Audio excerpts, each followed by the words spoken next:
En el programa Qué grande es el cine español vamos a ver una película muy reciente del año 1987, El bosque animado de José Luis Cuerda, que es una magnífica película y que quisiera aprovechar la oportunidad para rendir homenaje en su adaptador, como ponen los títulos de crédito, en el escritor de esta película, Rafael Azcona. Un homenaje para todos los escritores de películas que a lo largo de tantos y tantos años han hecho también muchísima labor por el cine español. No quiero dejar también ahora en esta ocasión de hablar, por ejemplo, de Carlos Blanco, el guionista de Los peces rojos, de Nieves Conde, el guionista de Said Heredia, de Los ojos de Sangüellas, del Don Juan. Pero en el caso de Azcona creo que sin duda alguna es una de las personalidades más brillantes de toda la historia del cine español. Y además un hombre que ha sacrificado posiblemente una carrera literaria muy brillante, y quizá también de poeta, porque él empezó en el Varela en aquellos versos a medianoche junto con otros grandes poetas. Ya saben ustedes que escribió El repelente niño Vicente y bueno, yo creo que ha sacrificado posiblemente, como decía, una brillantísima carrera literaria y se la ha dado al cine. Ha sido quizá el cineasta que ha dado más y lo mejor de sí mismo para otros autores. Esos otros autores han sido Luis García Berlanga, Carlos Saura, José Luis Cuerda, etcétera, etcétera, etcétera. A mí me parece que es justo rendir homenaje en él a la figura del escritor cinematográfico y sobre todo, y en particular en esta película, que me acuerdo que cuando presentábamos La tía Tula yo decía que quizá la trilogía, la Santísima Trinidad de las películas, de los guiones de las películas adaptadas de otro material, eran Los santos inocentes, que veremos naturalmente, era La tía Tula, que ya hemos visto, y El bosque animado. Creo que el trabajo que hace sobre la obra de Wenceslao Fernández Flórez es realmente una hazaña, porque como muchos de ustedes que han leído la novela, si no hubiera sido Walt Disney, esa novela no se podía haber llevado al cine, porque ya saben que los animales hablan, que los pinos hablan con los postes de telégrafo, del teléfono. Entonces, claro, haber hecho esta adaptación y quedarse en el lado humano y tal y como lo ha hecho, donde no sobra ni falta nada de cada personaje, me parece que es asombroso. Pero bueno, para hablar naturalmente de la película y también del director Cuerda, etcétera, etcétera, de los actores, que los hay muy buenos, como Alfredo Landa, que creo que hace uno de los mejores trabajos de toda su ya extensa carrera, está con nosotros hoy Antonio San José. Muy buenas noches, Antonio. Hola, buenas noches, José Luis. Antonio San José, ya saben ustedes, es colaborador de este programa, es periodista, dirige Edición de Tarde en Radio Nacional de España. Y bueno, quizá muchos de ustedes lo habrán visto esta mañana en el desayuno de las 9, en los desayunos de Radio Nacional. Bueno, pues háblanos un poco del bosque animado. Un bosque donde pasan muchas cosas. Es, a mi juicio, una de las mejores películas, junto con Amanece, que no es poco, de José Luis Cuerda. Una película personal y también una de las que se recuerdan quizá con más agrado dentro de la filmografía más reciente del cine español. Nos encontramos esta noche ante una obra que es poliédrica, que expresa sentimientos sobre todo. En El bosque animado de José Luis Cuerda están impresas la ternura, la sensación que se vivía en aquella Galicia rural y que transmite muy bien tanto Cuerda como en su libro Wenceslao Fernández Flórez, el humor y los personajes que están perfectamente definidos también. Un reparto estupendo, que decir de Alfredo Landa, que hace, a mi juicio, uno de los mejores papeles de su carrera. Hay que ver las caras de Landa en algunos momentos porque son auténticos prodigios de interpretación. En ese papel del bandido pendetestas, de Malvís.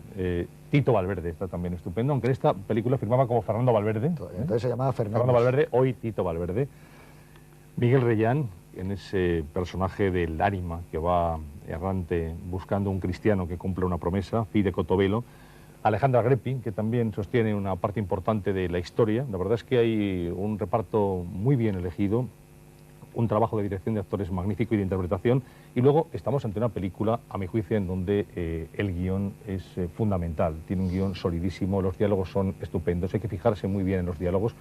Por cierto, la película que van a ver ahora pues, ha sido rodada con sonido directo y hay que fijarse en los diálogos, en el guión, porque me parece que Rafael Azcona, comparto todo lo que tú has dicho, efectivamente hace un trabajo espléndido en esta adaptación de un libro que evidentemente no es fácil, porque sí, a mí también me remitía a Walt Disney o a una película de dibujos animados, porque pasan muchas cosas y además Azcona ha sabido fundir personajes, eliminar de la novela algunas partes que no podían trasladarse al cine. Es quizá una de las adaptaciones más difíciles para la pantalla grande.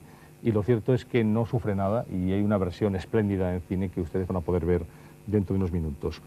Wenceslao Fernández Flórez es un escritor que nació en La Coruña en el año 1879, que murió en Madrid en 1964 y que escribió El bosque animado en 1943. Él era periodista, también ejercía el periodismo, y hay un libro magnífico de crónicas parlamentarias titulado Acotaciones de un oyente, que enlaza, a mi juicio, con lo que fue una tradición de periodismo que podíamos situar también en algunos trabajos de Julio Camba o del propio César González Ruano. Es esa mezcla de periodismo y literatura muy personal de Wenceslao Fernández Flórez.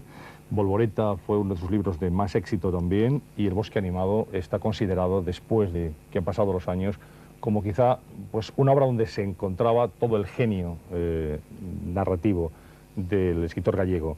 Es una obra melancólica, de ambiente rural, con sarcasmo, con lirismo. Yo creo que el humorismo y el tono lírico que impregnan toda la obra de Wenceslao Fernández Flórez quedan perfectamente plasmadas en El bosque animado. Es una película muy grata, que se deja ver muy bien, que les va a hacer pasar un buen rato sin duda, y que viene a conformar, junto con otros títulos de José Luis Cuerda, una filmografía interesante. Amanece, que no es poco, que tiene evidentemente fans acérrimos y detractores también acérrimos, pero es una película subrealista o en fin, ruralista, como dice su director también. La Marrana, tocando fondo, así en el cielo como en la tierra, que ha sido la última película de Cuerda.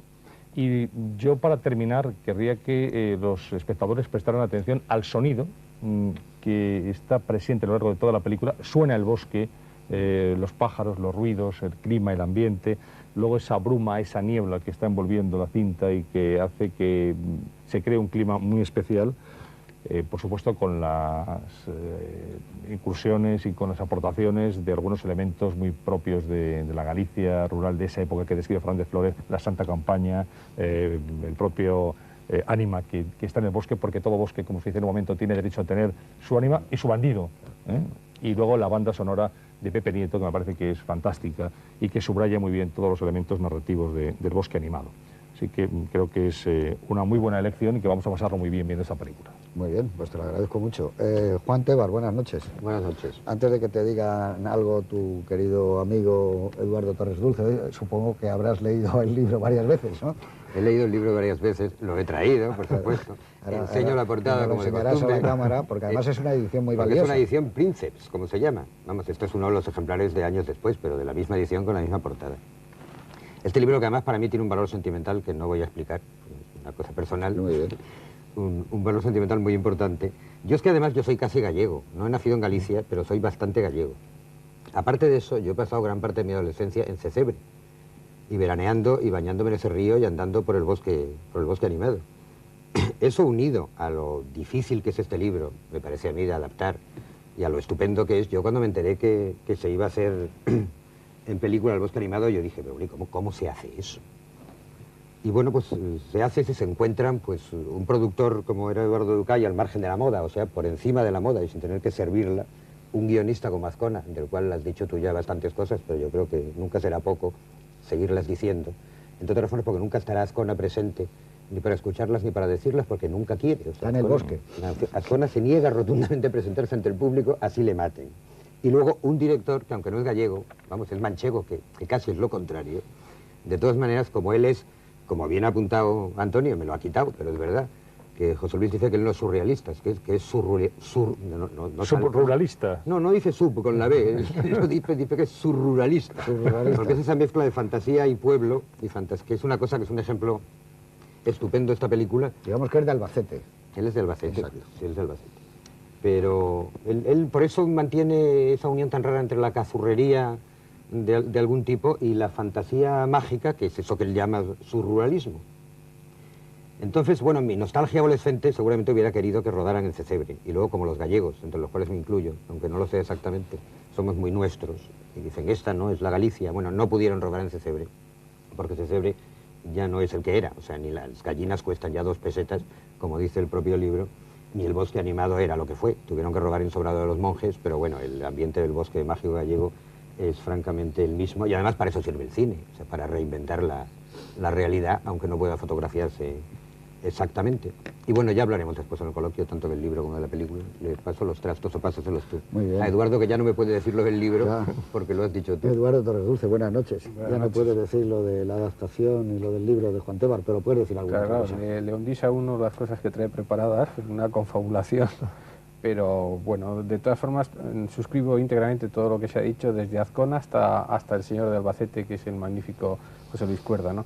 Y a mí lo que me gustaría destacar de la película, antes de que la vean los espectadores, seguro que van a disfrutar tanto como nosotros viendo, si no la han visto, y si la han visto otra vez, seguro que van a seguir disfrutando exactamente lo mismo, pues es el tono de cuento. Yo creo que hay muy pocas películas en el cine, por lo general en el cine mundial, pero en el cine español, que asuman que sean un verdadero cuento. Y esta es un cuento desde la primera hasta la última imagen, maravillosa imagen con la que concluye la película, y yo creo que ese tono de cuento, que creo que es algo que siempre ha gustado mucho a Rafael Azcona y al propio José Luis Cuerda, con ese aspecto de fábula en el que quizás los